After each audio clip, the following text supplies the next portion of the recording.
let's continue now with using the rules of exponents, rules of logarithms in order to simplify some logarithms on numbers. Remember that the result that you will get when you do these simplifications is going to be either a logarithm that you can calculate using your calculator, or it is possible that you can come up with a final answer that is a single integer, an actual number. So let's say it together. How do we apply our rules again when we try now to combine logarithms in order to get a final single logarithm, because this is what it means, simplify the logarithms into a number or a single logarithm. You have first to use the rules on this in this order. First the power rule, then the product rule, then the quotient rule. Now to interchange product and quotient rule, it doesn't play a big role if you are careful and you apply correctly the rules of multiplication of variables. One thing that I would recommend is that if you have radicals, and it's not necessary that you will have that radicals, then make sure that you change them to rational exponents. They are much easier to handle. So the first thing that I want to do is, as I said, I would apply first of all the power rule. Now, as you can see, there is none of these terms that I have is multiplied by a number next to it, a constant next to it. So there is no reason, there is no way that I can apply the power rule here.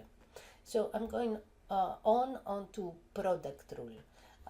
So I can take basically the two numbers, the two logarithms that I can add here. Now, how do I apply the product rule? I apply the product rule if I have two logarithms that they are added together. Now, be very careful, because right here, if you decide, let's say, to apply the product rule to the second and third term, this is not possible. Why? Because although you have a plus and you may be misled here that you have an addition, the truth is that you have a minus here. So basically, the combination of those two logarithms is a division, not an addition, and the logarithm that you subtract is this one. So in order to apply the product rule here is that basically the first thing that you need to do is consider all those logarithms that they have a plus sign in front of them. So which are these logarithms? Is the logarithm of 6 plus the logarithm of 2 of the number 20. Now again, what you consider in order to apply your product rule are the signs of the logarithms. This is a logarithm with a plus sign, this is a logarithm with a plus sign. You add those two logarithms first and you apply the product rule. You leave all the negative signs for the end, no matter where they appear in the order of the logarithms in your algebraic expression. So this, with the product rule, it will give me log with base 2 of 6 times 20. And this is going to be the number 120. So I have log with base 2 of 120 here.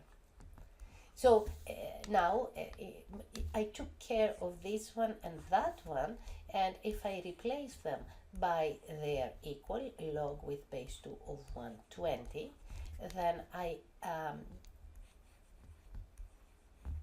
rewrite my expression like this. So now I have two logarithms and I have their difference. So now I'm ready to apply the quotient rule.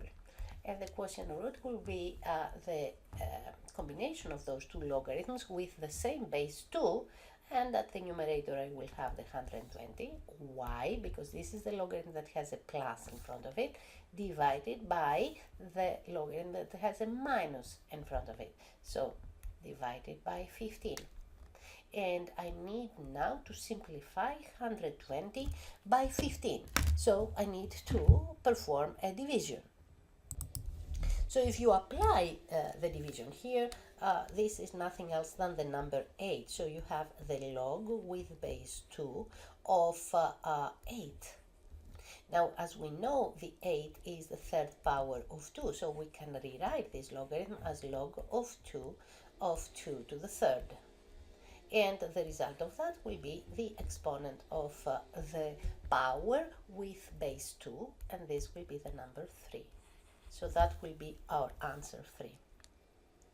Okay, so the only part that can be confusing in these type of expressions is to decide which logarithms are added together. So as I said before, you always look for the logarithms that they have a plus in front of them, and these are the ones that you combine first with the product rule.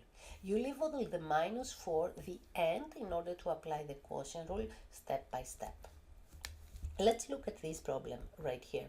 As you can see, there is no logarithm with a minus in front of them, so we shouldn't worry about the quotient rule. But there is a constant, the 1/2 multiplied by the log with base 6 of 9. So this means that I should apply the power rule. And this gives me log with base 6 of 9 to the 1/2.